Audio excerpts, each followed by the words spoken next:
السلام علیکم، کیا حال ہے ناظرین؟ ٹھیک ہو؟ طبیعت صحیح ہے؟ ناظرین، آج ہم آپ کو بتائیں گے کہ نواز شریف کی واپسی کیسے ہوئی، کس طرح ہوئی، اسٹیڈیم میں کتنے لوگ موجود تھے، وہاں پہ کیا ہوا تھا، کون سے نعرے لگے تھے، نواز شریف کو ویلکم کیسے کیا گیا اور اس کے آنے والے اثرات کیا ہے۔ ناظرین، سب سے پہلے ہم آپ کو یہ بتاتے ہیں کہ نواز شریف کی واپسی کا جو دورانیہ ہے وہ 4 سال بعد ہے، یعنی 2019 کے اکتوبر میں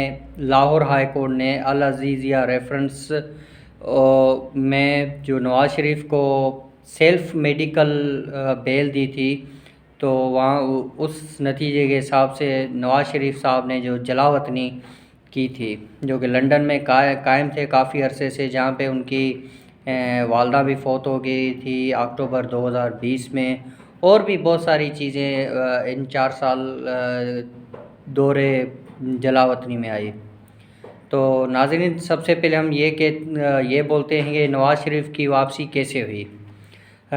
کچھ ذرائع یہ کہتے ہیں کہ نواز شریف کی جو واپسی ہوئی ہے وہ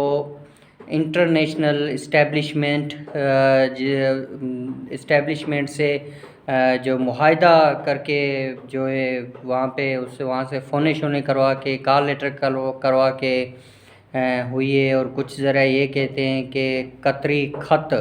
جو قطر سے بھی نواز شریف صاحب کی پرچی چلی ہے، وہ سعودی عرب سے بھی اور یو ایس اے سے بھی۔ تو ناظرین، ان سب باتوں میں کتنی حقیقت ہے، کیا ہے، اس کا ہم آپ کو تھوڑا بہت بتائیں گے، اور انشاءاللہ آنے والے دنوں میں آپ کو مزید پتہ چل جائے گا، یا ہمارے اگلے ولاگ میں جو ہے ہم آپ کو ساری ڈیٹیل بتائیں گے۔ تو ناظرین، اگر ہمیں دیکھا جائے تو نواز شریف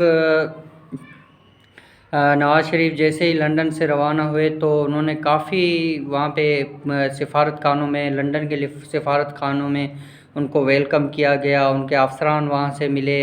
ان کو ایک انتھوزمس ویلکم کہا گیا، حوصلہ افزائی کی گئی، اور وہاں پہ وہ ملاقاتیں کر کے پھر ان کو ایئرپورٹ تک ایک گورنمنٹ کے جو ہے وہ کہنے پہ ان کو ایک فل پروف سیکیورٹی دی گئی لنڈن میں۔ پھر وہ وہاں پہ سعودی عرب میں قائم رہے، وہاں پہ انہوں نے عمرے کی سعادت حاصل کی، کراؤن بن سلمان سے انہوں نے ملاقات کی۔ کچھ ذرائع یہ کہتے ہیں کہ راحیل شریف صاحب سے بھی انہوں نے ملاقات کی، اور وہاں پر بھی ایک پاکستان کے ایک ہائی افسران کی بھی وہاں پہ نواز شریف صاحب سے اور یہاں پہ ایک اچھی ملاقات ہوئی، ایک خوشگوار موڈ میں ملاقات ہوئی، اور اس کے بعد پھر وہاں پہ 2-3 دن قیام کرنے کے بعد، ملاقاتیں کرنے کے بعد، نواز شریف جو ہے وہ 20 اکتوبر کو دبئی پہنچے، جہاں پر اسحاق ڈار کے بیٹے کے گھر پہ وہاں پہ رہائش پذیر ہوئے۔ وہاں پر اس رات کو بھی ایک اچھی خوشگوار موڈ میں ملاقاتیں ہوئی ہے، اور وہاں پر بھی جو سفارت خانے ہیں وہاں پہ انہوں کو ایک اچھا نواز شریف صاحب کو ایک اچھا پروٹوکول دیا گیا ہے، اچھی ان کو ایک ویلکم کی گئی ہے۔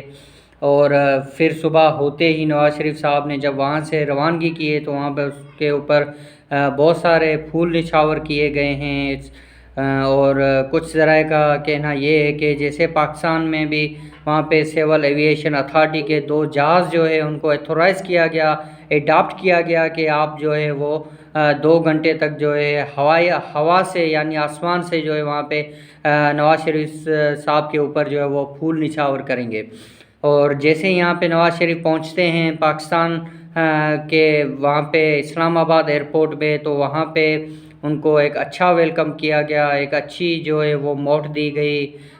کیونکہ اس کی بیلیں تو پہلے ہی منظور ہو چکی تھی 24 اکتوبر تک۔ تو وہاں پہ سرکاری ذرائع نے ان کو ویلکم کیا، سی سی پی او لاہور نے ویلکم کیا، اسلام آباد کے آئی جی نے ویلکم کیا، بظاہر نام لے کے ویلکم کیا کہ جیسے آگے چل کے ہمارے اوپر بھی ایک نوازش کی جائے، ہمارے اوپر بھی ایک کرم کا ہاتھ رکھا جائے۔ جیسے بشیر میمن جو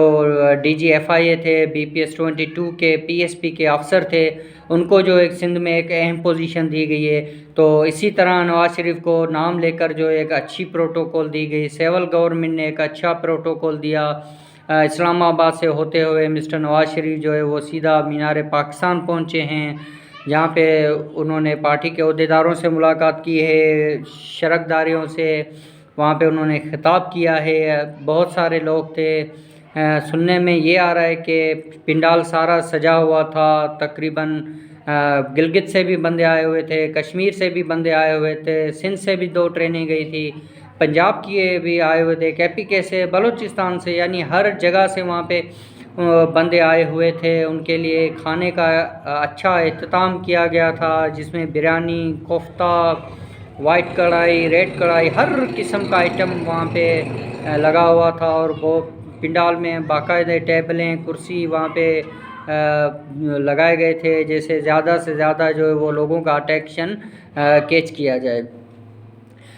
تو یہ ساری صورتحال تھی، اور جہاں پہ لوگوں کی باتیں تو نواز شریف یا ان کی پارٹی کے لیے تو لوگ آنے کے لیے تیار نہیں تھے، لوگوں کو تو کسی اور نے تیار کیا، اس کو نواز شریف صاحب کو تو خالی آگے کھڑا کر دیا۔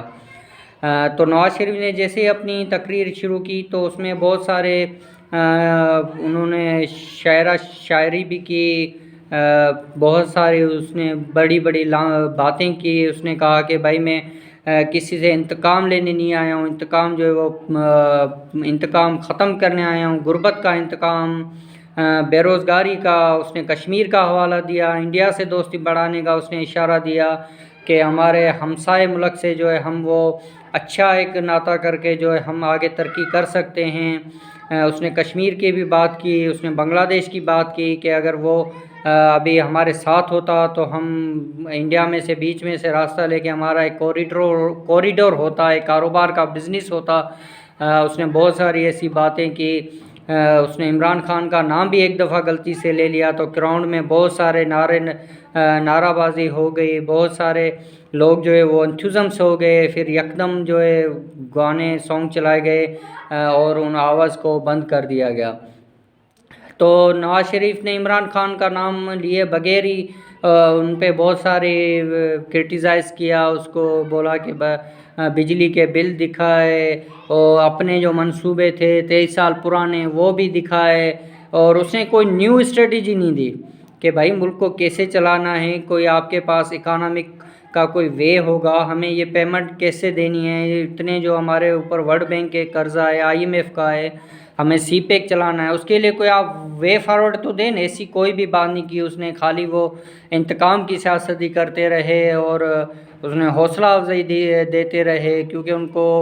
ان کے ساتھ ڈیل ہو چکی ہے۔ اور مریم نواز بھی بڑی خوش لگ رہی تھی، شہباز شریف، حمزہ شہباز، ساری قیادت وہاں پہ نون لیگ کی موجود تھی، اور ابھی دیکھتے ہیں کیا ہوتا ہے۔ تجزیہ کار تو بہت اچھے تجزیہ کار کر رہے ہیں، ابھی دیکھتے ہیں نواز شریف کی واپسی ہوتی ہے یا نہیں ہوتی ہے، کیونکہ ان کی نااہلی ابھی تک برقرار ہے، اور توشہ خانہ کی گاڑی کیس میں بھی ان کی بیل 24 تاریخ تک ہے۔ 24 تاریخ کو وہ نیب کورٹ میں بھی پیش ہوں گے اور ہائی کورٹ میں بھی پیش ہوں گے، تو دیکھتے ہیں ناظرین آگے ہوتا کیا ہے۔ تو آپ مجھے دیے اجازت، مہربانی، شکریہ۔